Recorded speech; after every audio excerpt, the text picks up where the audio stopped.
At Trinity Skin and Beauty, we believe in making you feel your best. Whether you're looking to smooth, refresh, or rejuvenate, we offer expert waxing and luxurious facials tailored just for you.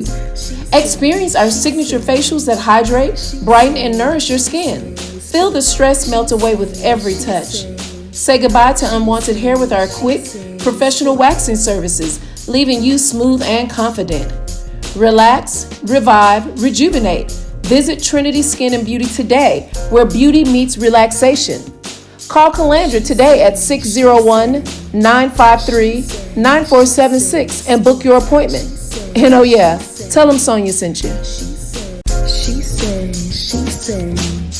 She say sports. She say sports. She say sports.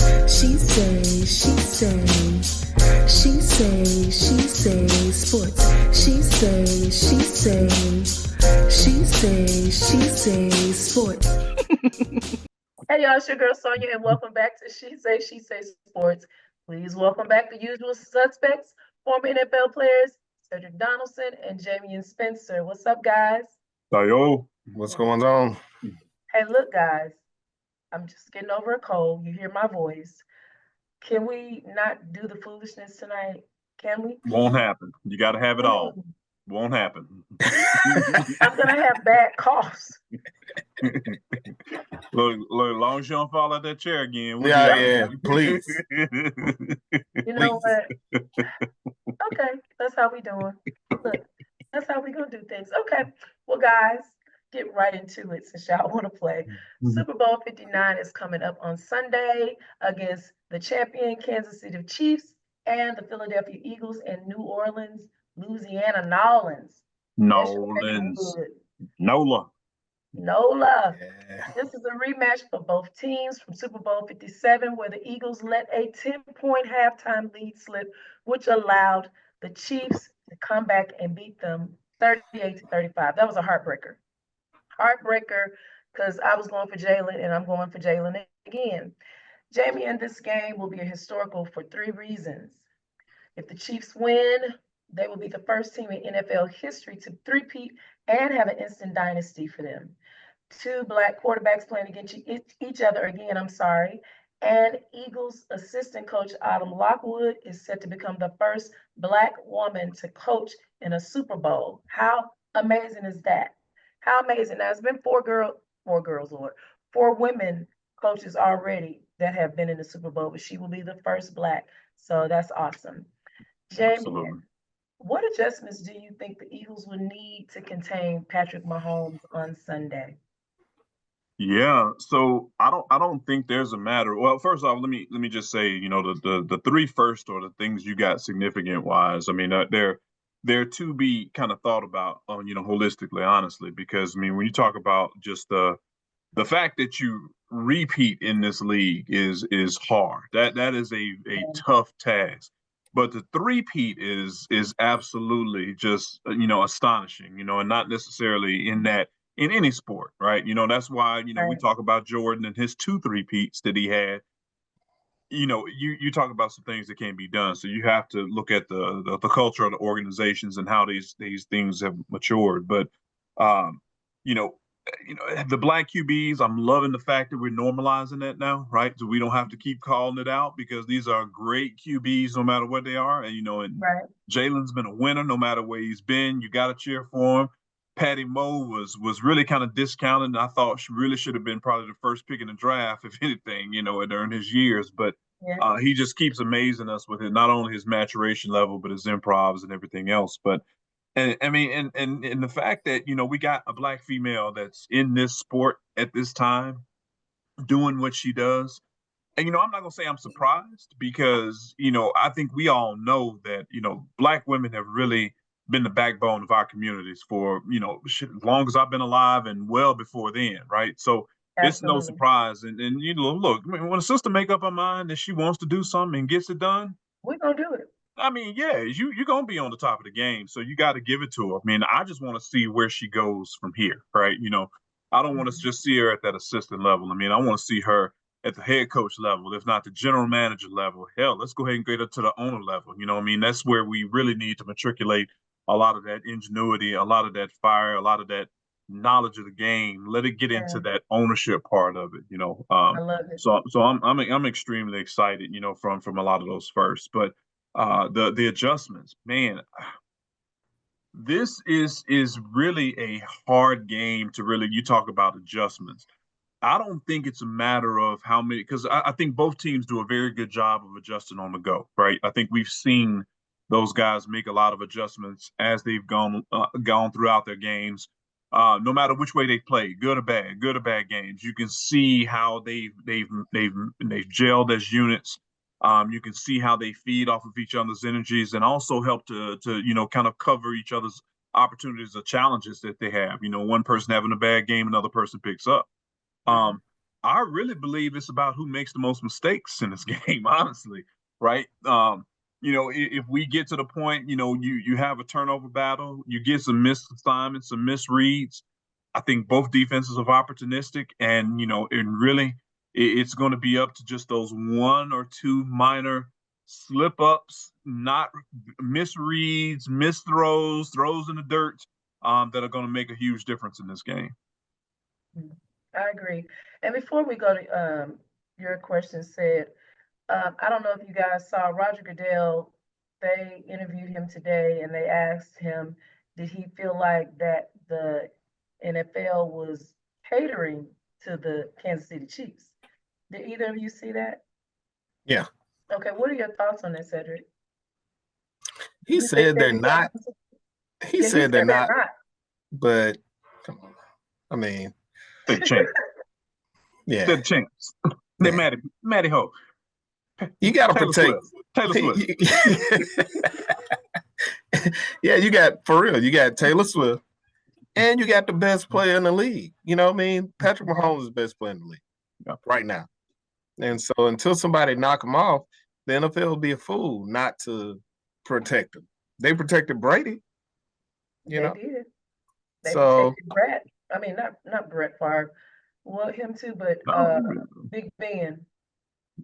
Yeah, I mean, you got to protect your stars, man. Yeah. So, they're a brand league. They're all about the brand, right? So anything they're gonna do that's gonna enhance the brand, that's gonna bring new thing, any positive energy, which we usually translate into dollars or fans that we can bring, new horizons. Oh yeah, NFL's gonna protect the brand. So So let me say this, because he said, people think he writes a script out every season. So the script was already written. I really think it was supposed to be Detroit and Baltimore. You think that was too black for them in New Orleans? Oh no. Hey, when you look at this season and you see how the Chiefs been playing, man, like in order to consistently win tight games, like no matter what situation you put them in, they normally find a way to win. That's championship football, man. I don't. It ain't pretty. They just find ways. Notre Dame did that this year. Yep. I mean, they was beating people, but they was just figuring out ways to win, man. That's championship football.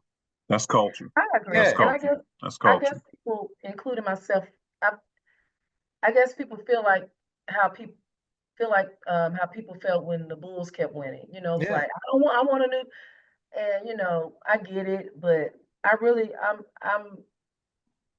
want Jalen to get a ring. It's time. So that's my feelings on that. Speaking of Jalen, can Jalen take his game to the next level against a playoff tested Chiefs defense?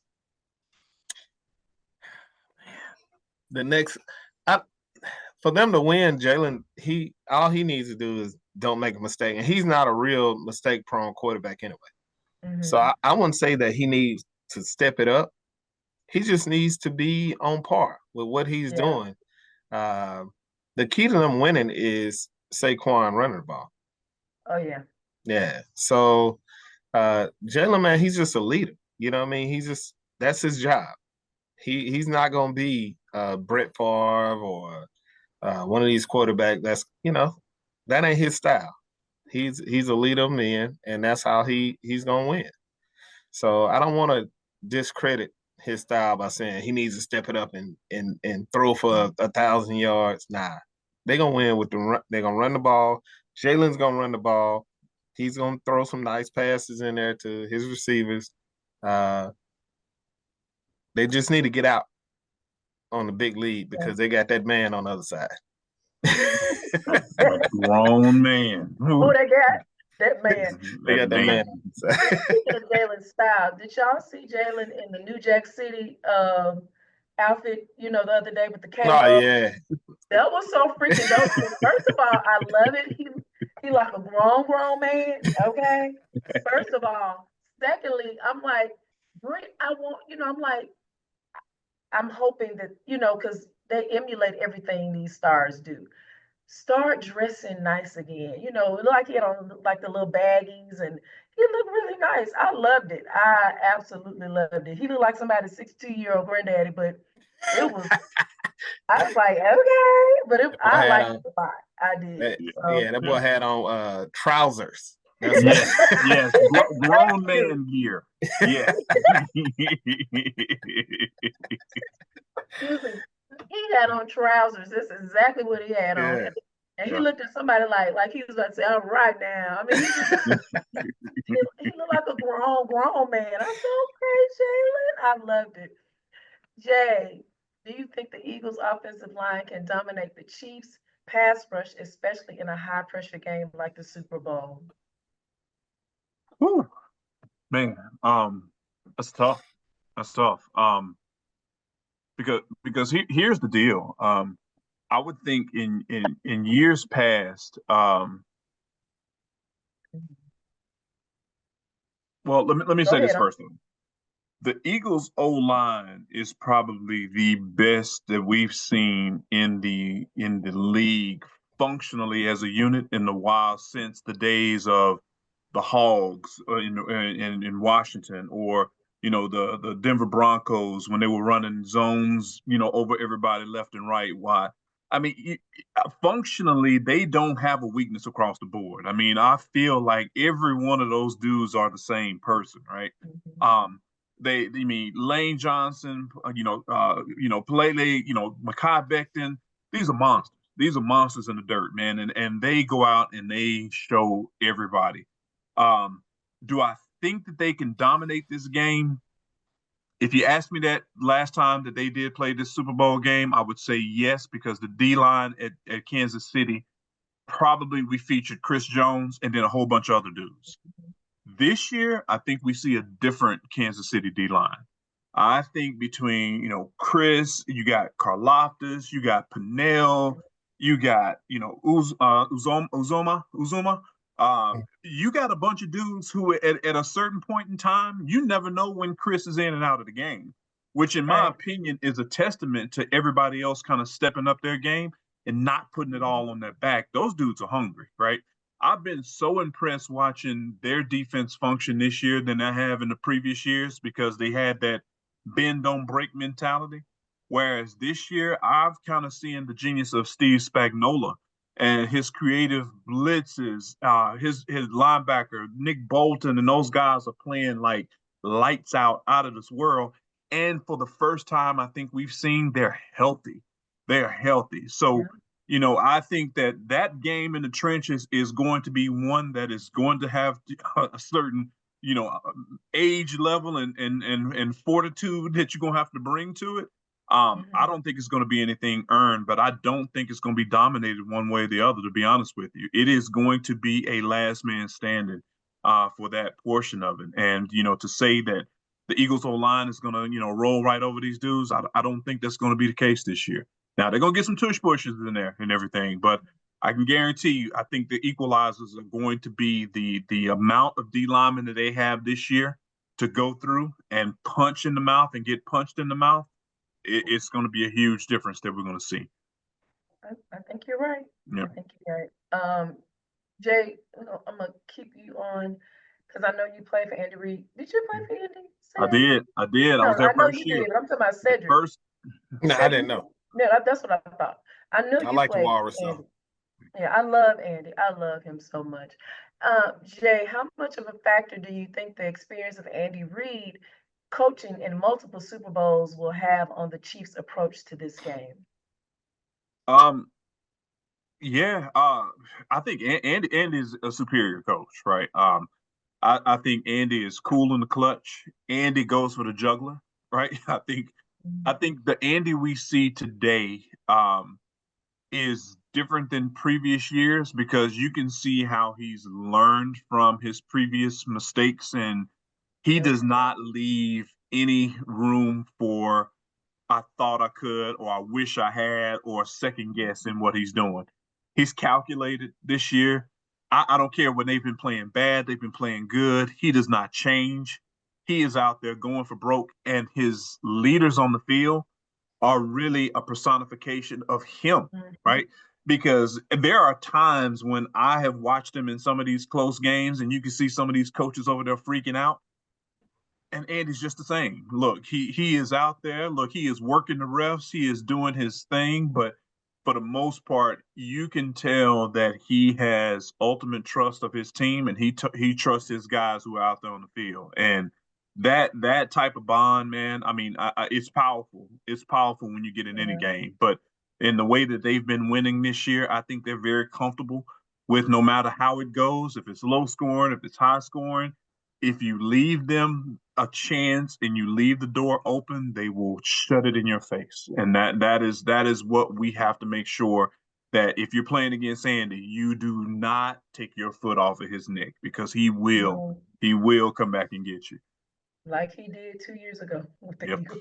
That is true. That is true. I know we're giving everybody giving Pat Mahomes like a lot of credit this year. But when you watch the Kansas City Chiefs, man, they playing real good defense. And they're really running the ball down your throat. Like they have some tough running backs. I mean, they 3-4 yards here and there. And then at the end of the game, now you got to guard Mahomes, the running backs, the speed, So man, they're a good team, man. I wouldn't be mad if Philadelphia. Well, yeah, yes, I would. I'm a Cowboys fan. I can't let myself say that. I'd be mad if Philadelphia won because that'd be two since we ain't been to the playoffs. But it's gonna be tough, man. It's gonna be tough, huh? But so let me ask you this: Do you think Andy they purposely stacked the team like this in order to do a three-peat? Do you think that was the whole strategy the whole time, or are they just playing football? No, they're just playing football. They're playing ball. Yeah. Okay. It's like they day to day, like they not even some. I got to bring LSU in this because I think we're the reason why they're doing well. Because oh gosh, a couple of years ago they had a sorry linebackers coach that we came and got and made him our defense coordinator, and he couldn't stop. That's why y'all sorry. That's why, yeah, exactly. So we finally got rid of them, and their defense been playing. They got Spagnuolo, and they've been balling. They've been balling ever since, right?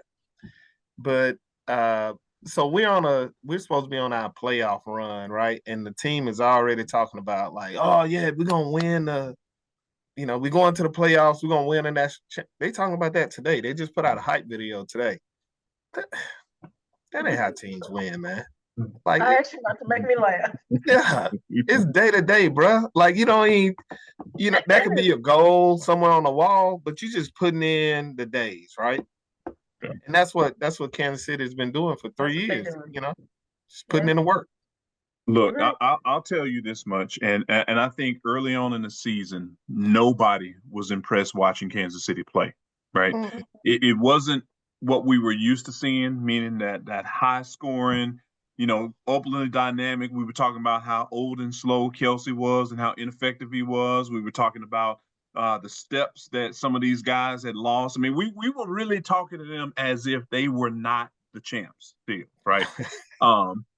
But as each week went on, man, you saw, I almost heard like this Rocky theme music in the background just start, playing and you saw that momentum starting to build and you're like, Jesus, like, hold on, we can't put these dudes away, so look, I don't say that they're stacked, but I do think that the players in that locker room have bought into something, right? And what they've bought into, no one outside of that locker room can tell them anything differently, right? They know who they are, and that's what's making the difference. The reason why they don't panic when they down by 10, or they don't panic when they're in the last 2 minutes and it's a 3-point lead, because they know I got you right where I need you. You hit it on the nose. They know who they are, and that's the difference. That is the difference. Said, with both teams having explosive offenses, do you think this Super Bowl will turn into a shootout or focus more on defensive strategy? That'll be defense. I don't think it's going to be a shootout. It's going to be, Philadelphia got some DBs. I mean, I hate my main man is hurt. I think he's out for the year, right? Mitchell. Oh yeah, Mitch. Yeah, he was cold. So I would love to see him in the game this time. But you got Gardner, you still got Slay, it's gonna be a good game, man. Like, it's gonna be a close game. Defense. Cooper DeJong. Yeah, Cooper DeJong. Yeah, balling. Little Seahorn. Hey, so I don't know, man. I think it's gonna be a grind out type of game, and somebody at the end is gonna pull it out at the end. It's gonna be close. If 3-point, 7-point game. Don't give your deficit yet. Don't give your score prediction yet, sir. That's too late. Thank you. I'm looking at him like, what are you doing? Jay, what are the biggest X factors in this Super Bowl, and which team has the advantage? So I think Sid touched on it earlier. I think the running game for each team is going to be the X factor. You look at the two-head monster between Pacheco and Hunt for Kansas City. I think they are an absolute complement to one another, right? You don't know which one is in the game because they run just alike. And that continues to the monster, the two-head monster coming at you can wear you down, right? So I think if they do that, Jalen does his job, that becomes the X factor for Kansas City. I'm sorry, not Jalen, but Mahomes comes in and does what he does. Then that becomes the X factor for Kansas City. But even on the other side of the ball, when you talk about those big, beautiful legs of Saquon and his ability to, I hold my breath every time he touches the ball, because something spectacular is about to happen. And it doesn't matter if it's a 3 or 4 yard run, you can see that potential of almost breaking, and you just like, ooh, just one more slip, and then he pops something. And when I look at that, as excited as we get, I know the Giants are just getting sicker and sicker and sicker each time he runs the ball. But I think between those two dynamics for each team, that is going to allow the ability of everything else to either happen. If Philly and Saquon get rolling early on and they eat the clock up and they keep the ball out of Mahomes' hands, that is the way they're going to have to beat Philly. If they don't, or if they run into those turnovers, they make those mistakes, I think Pacheco and Hunt, they get loose for this one, and we start to see old, Pacheco get back into his stomping mode again. So I love that kid, bro. Oh man, he's wonderful. Yes. Well, we'll see. We'll see. I'm really hoping. Let me stop. Said, what impact do you think the coaching styles of Andy Reid and Nick Sirianni will have on the overall game plan for both teams? Man, Andy's been here. And Sirianni, he's a good coach, but right now Andy is the GOAT. So it's more pressure on Sirianni than it is on Andy, So Andy will change the game plan in the middle of a drive. It seemed, like most coaches don't have the bandwidth to do that. The dude is a genius, man. He did it in Philadelphia. He's doing it here. Win or lose, he's already. If you don't think he's the best coach in the NFL or history, or he's one or two, maybe you might be able to get 2 above him. But so Sirianni, man, he's gonna have to knock the champ out of his seat. I don't think it's gonna happen, but well, wait a minute. No, wait a minute now. That leads me to the next question. Cedric, who wins Sunday, and what is your freaking score prediction? Oh my God. I got the Chiefs winning 21-17.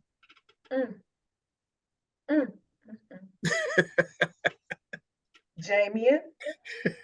Yeah, I was going a little bit more. So I had the Chiefs 31-24. That's what I was thinking. My Lord. I'm the only one going with the Eagles today, I see. Even though I understand the legacy of Andy Reid, because he's ghost. I mean, he's ghost. He's a beast, and he's legendary. But I'm gonna take my chances with the Eagles again. Score 31-27. Okay. If I thought you was about to say 31-14, because that's probably what it's gonna have to be. My God. If it's 31-27, Patty Mack, yeah, he gonna it was 38-35 through 2 years ago. I know. Yeah. And the Eagles will lead it. I tell you what, what makes the difference for me, though, to be honest with you, Pat Mahomes, I think we've seen another maturation, which I didn't think he had in him, in his game, because it's not the numbers, it's not the trick passes this year, it's all the little subtle nuances. He's playing the refs, he's playing the sideline, he is playing everything that the game and a defense is giving him. And he frustrates the junk out of any opposing defense because, like Brett Favre, they just want to hit him so bad. They want to kill him. And the moment they get to that point, they get all revved up and he just slips away. And it's just like it kills him, right? So I think, we've seen a different side to him, right? Because, he's been in total control. Even in the games they've lost, we haven't necessarily seen his kryptonite this year like we've seen in previous years. So that's what I'm saying. You give him the ball. We watching something special right now, and I'm loving it. Yeah, me too. His wife made a comment. Did y'all see that about his wife saying that the refs, they need to protect her husband? I mean, they already are, but I don't pay attention. I don't pay attention to his wife. I'm trying to remain a fan.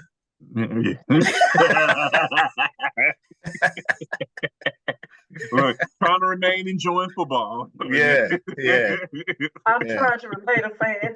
Yeah. Fair enough. So, guys, before we go to what you know, I was almost knocked out of my bed on Saturday night when I got the news from ESPN about 11:45, 11:30 about Luka being traded to the Lakers. First of all, what the freak?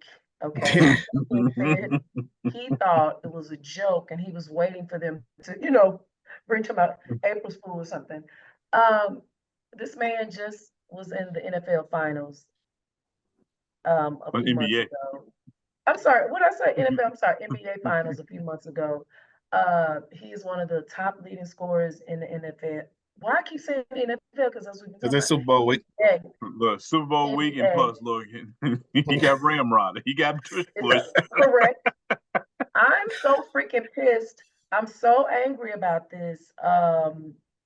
If Mark Cuban was there, this would not have happened. What are your thoughts on this, Cedric and Jameion? Cedric, go ahead. Well, clearly, the Dallas Mavericks. Something has happened.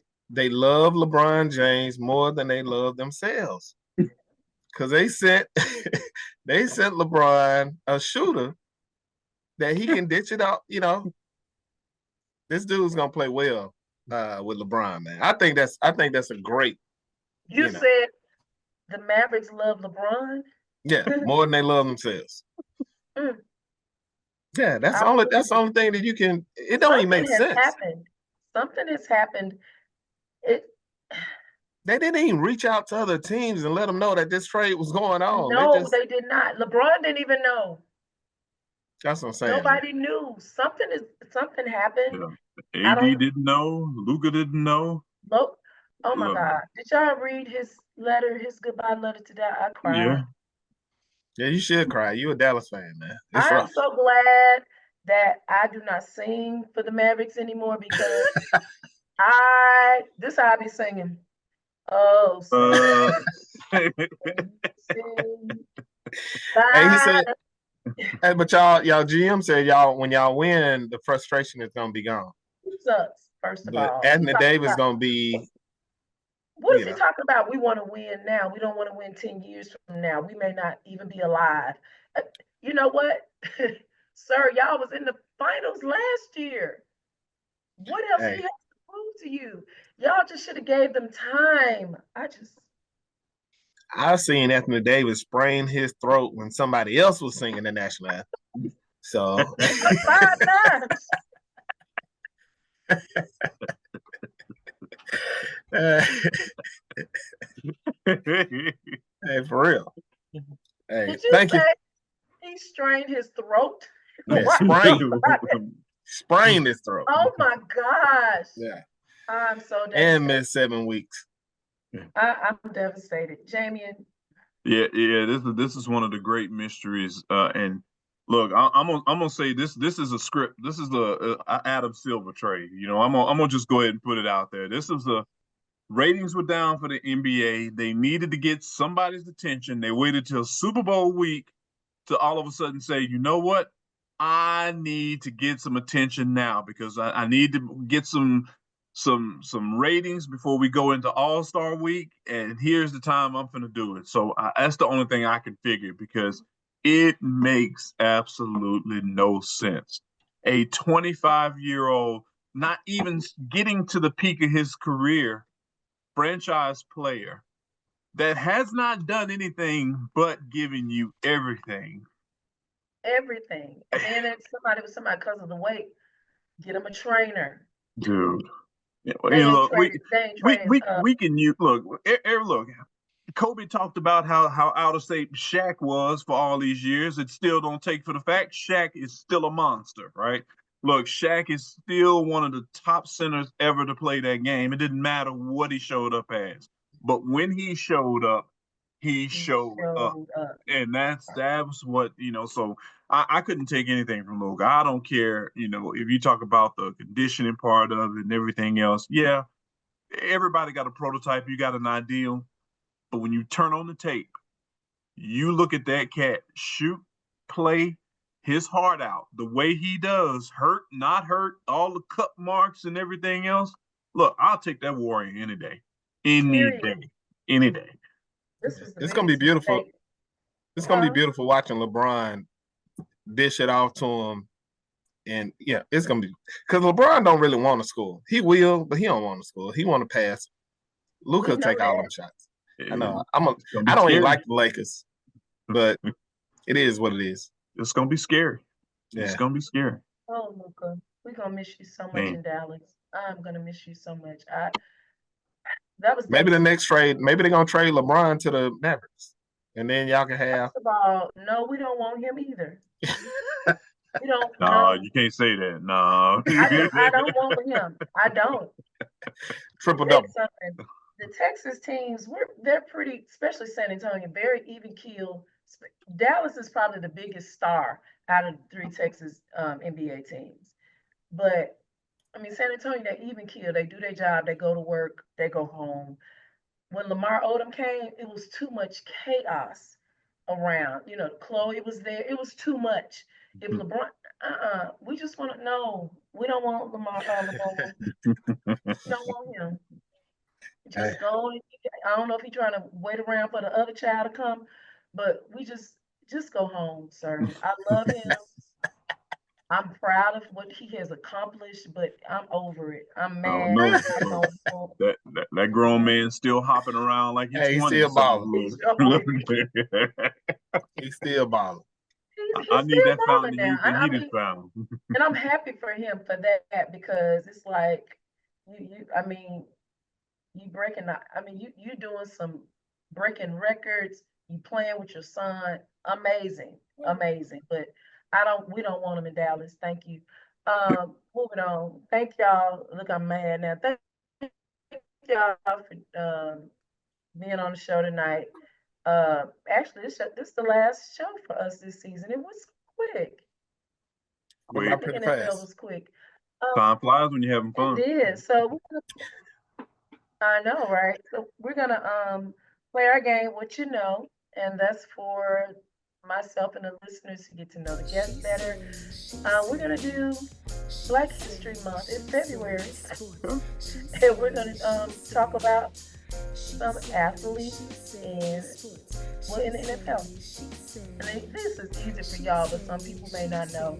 Who was the first Black starting quarterback to win a Super Bowl? Was it Warren Moon, Steve McNair, Mike Vick, or Doug Williams? Dougie Fresh. Yeah, Dougie. Doug Williams. Doug Williams played in Super Bowl 22. Who was the first African American head coach to win a Super Bowl? Was it Lovie Smith, Mike Tomlin, Tony Dungy, or Leslie Frazier? Tony D. Tony. That's it. Your coach. He won with the Indiana Colts. Could have won with the Bucks, but John Gruden stole that one. Yeah, he stole that one. We can stole that one. Okay, I'm sorry. I'm sorry, he coached for the Colts. The one, yeah. I'm sorry. Yeah, but you know the year they fired him is when they won for the Bucks, but Gruden stole that one. It should have been his as well. Yeah. So he would have had two with two different teams. I love this one. What three Mississippians played for the Chicago Bears when they won their one and only in Super Bowl 20 against New England Patriots? That game was in New Orleans, 46-10. Do you know who they are, Cedric? No. Walter Payton.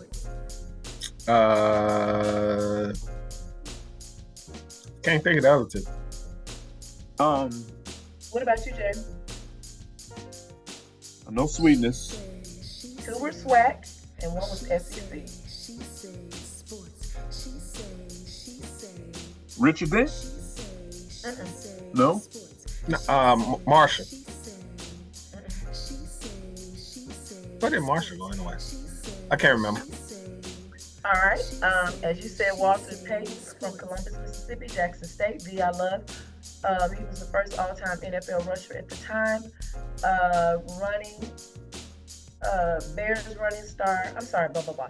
Leslie Frazier from Columbus, Mississippi, Alcorn State. Yeah. How about that? Leslie Frazier, he played at that time? He played with them? Yeah. Tyrone Keys from Jackson, played for Mississippi State.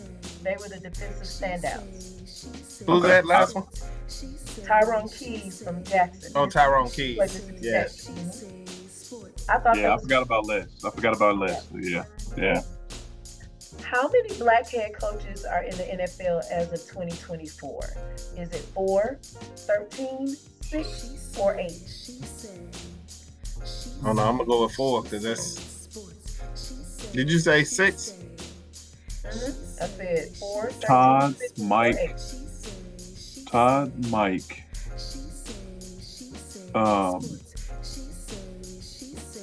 Houston.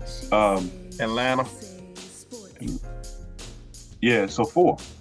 Raheem, 4. 6. As of 2024 now, they made a couple of them been fired probably now. Ty Bowles, Tampa. Mike Tomlin, of course, the Steelers. D'Amico Ryans, Houston. Raheem Morris, Atlanta. Jared Mayo, New England. And Antonio Pierce, Las Vegas. Oh yeah, I forgot all about Antonio. Those To the fire. Yeah, everybody up out of there. AP and That's why I said as of 2024 season. Yeah. Did the brothers wrong. Yeah. Yep. What famous quarterback won 2 Super Bowl rings with 2 different teams and made a World Series appearance while playing baseball and football in the same year? That dude that used to coach Jackson State.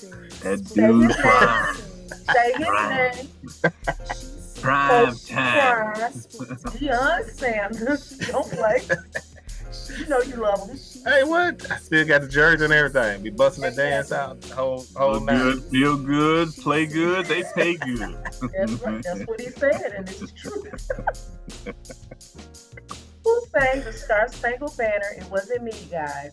At the 1990. That was my guess. At the 1993 Super Bowl, was it Aretha Franklin, Anita Baker, Whitney Houston, or Layla Hathaway? Whitney. Absolutely. And they sent her the Still chills to my spine. Absolutely. They sent her the arrangement like a week or two before the Super Bowl. And she changed it. No, she didn't listen to it until like 30, 40 minutes before she had to sing and killed it. I thought she changed it because she said, I'm going to do my own thing, which...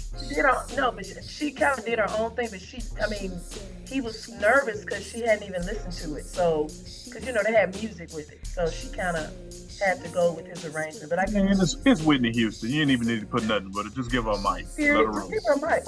I saw the opera dude. I saw some on YouTube where the opera guy gave it a mic. Yeah. The girl was ridiculous. She's classically trained. A lot of people didn't know that. Yeah. But she's classically trained, so. Hey, I know you're music fans. If you get a chance, you need to watch Luther Vandross' special on CNN. That's on my list. I heard it's amazing. I cried. I ain't gonna lie. What is it on? It's on CNN. CNN. Okay. Yeah, CNN. Never too much. Never too much. That's what it's called. I'm sure it's streaming everywhere now, but it came out about a few weeks ago. I heard it was excellent. Who did Emmett and the Cowboys beat in Super Bowl 30? Was it Buffalo Bills, Pittsburgh Steelers, Seattle Seahawks, or New England Patriots? I can't. It's been so long ago since Dallas, so I'm just say Buffalo Bills. Steelers. Yeah, I thought it was Steelers. Yeah. I can't remember. I can't remember last year's Super Bowl. Kansas City and who was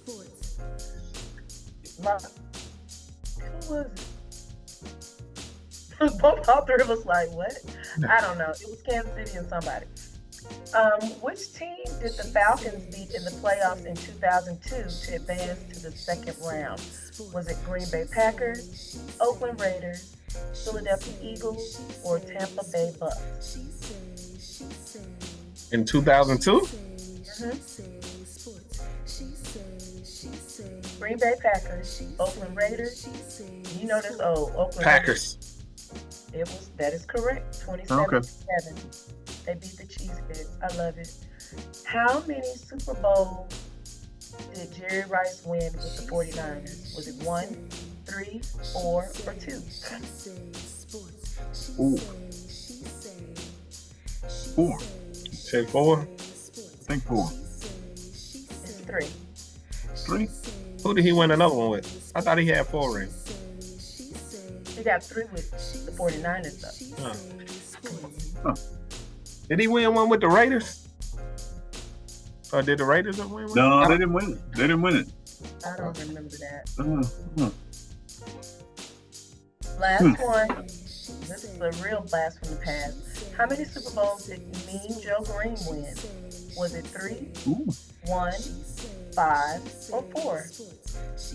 5. Steel curtain. He won 4. He was a member of the Steelers Super Bowl championship teams in 75, 76, 79, and 80. Well, we wanted to give them all on because he should have got 2 for 1. That monster. What's another thing that Mean Joe Green did? Y'all make Cedric. The Coke commercial, man. Coke commercial. Yes. Okay. I didn't. Okay. Yes. That's why he should have got one for that one too. That's one of the most legendary commercials ever. That was so sweet. The little boy. Yeah. Oh yeah. San Francisco. Wishing I was a little boy. I'm sorry. I just blurted out an answer. Thought about San Francisco played Kansas City last year. I just thought about it. 49ers. 49ers. I just thought about it. Yeah. Green line. pop this Achilles. Yes, change the game. Yes. Yep. Change not only the game, change the whole. Look at them now. They beat them into submission. They can ain't. Wait a minute. And been right now. Oh my God. Guys, thank you so much for joining me today. Thank you so much for joining me this season. I can't believe it's over. You may still be on the show or two this year because we're going to do Legends of the Sip again, so I may need you guys. But thank you so much. Guys, you can follow me at She Say Sports on Facebook, She Say Sports 23 on Instagram, and please subscribe to our YouTube page, She Say Sports. Oh yeah, I'm having my first Women's Sports Summit March 29th at the Mississippi Trademark from 10 a.m. to 12 p.m. It is catered to female athletes not age, I did 9th grade because it could be 13 and 14-year-olds. 9th grade on up. We have some amazing women on the panel. Marissa Stubbs, she is anchor and reporter for WAPT 16. We have Coach Candace Foster, she's Mississippi State alum and star. She is the head coach for Murrah Lady Mustangs. We have Dr. Tawana Smith. She is a financial advisor for the athletes and a best-selling author. And we have Keisha Shelby. She is in the education portion with the University of Texas Longhorns athlete. So I'm excited about this. This is going to be really, That's awesome. Really Absolutely. Congratulations. That'd be cool. Thank you. And we still need sponsors and donations. So, hey guys, hit us up. We still need sponsorships to make this happen. Also, something else. Cedric, are you ready are we tailgating in Vegas? I don't know about tailgating, but we're going to get our tails there. Yeah. Okay. All right. Look, wait, Say got a birthday coming up too, huh? Oh yeah, man. Yeah. What What, hey. 26, last year he missed our show last year. My wife taking me out to dinner. So what y'all doing this year? Well, I signed up, man. I actually signed up to do some of the stuff at the Super Bowl. But I don't know, man. Like, I don't know. I'm bagging out. The closer we get to it, the more I don't want to deal with it. The more I just want to sit at home and watch it. So we'll see. If you go, please make sure, because the flu, everything is going around really, really bad. Yeah. Make sure you do mask up and wash your hands and just and happy Jay's birthday was last week. Happy birthday, Jameion. Again. Jay, what you turn? 74? 79, man. 79. Hey, man, this is gonna be the big 09 for me, man. So I got then what was that? You right after me though, son. Yeah, I'm 48. Yeah, I just turned 48. Yeah. I'm a summer baby. I'm July 20th. That's terrible. Somebody want to be born in no hot month. It's too hot. It's too hot to be having babies. So hot, y'all. Oh my gosh, it's so hot. My parents got together when it was cold, October, November. They were cuddling up. So hot. Oh my God. Why you? It's so funny. I love my birthday, but I'm a spring fall girl. I love summer. I just don't like the heat. Yeah, they're about to be hydrated at your birthday party, huh? Hey, and I'll be having a day party for the homeless for my birthday. It be so hot. Y'all coming this year. So, guys, thank you so much for joining us today. Enjoyed it. Appreciate it. This is Sonia, Jameion, and Sid with She Say Sports. Peace.